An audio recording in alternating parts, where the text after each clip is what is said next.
Magandang buhay mga kalagas. Kapartner ko ngayon si Jago Di Masalang, taga Pilipinas. Magandang umaga. Dito kami nag-aantay ng bus ni paring Jago. Alam ko wala kayong pakialam, pero sinasabi lang namin. Pero yung bakit kami nagba-vlog today, kasi gusto lang ni Jago ipakita yung kagwapuhan niya. Yun lang. Wala akong gwapo eh. Sa mga baguhan dyan, magbasa-basa kayo ng news, ng amendment na bagong rules dito sa Croatia. Yung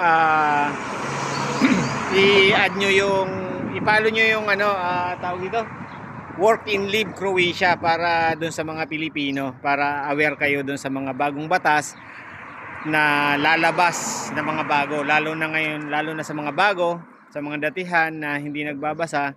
Please follow dun sa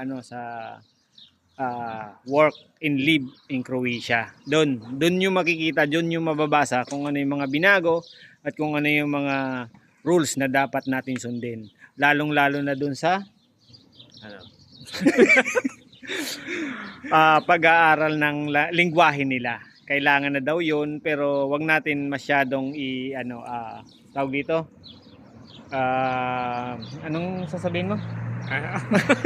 Huwag natin masyado yung balita na ganito dapat gawin, lalo na doon sa mga chismaker, chismosa, mga kapitbahay na nag-hysterical na agad sila dahil doon sa language, masyado na silang informative kaysa doon sa nababasa doon sa Facebook na nakapost doon sa Work and Live Croatia, di ba?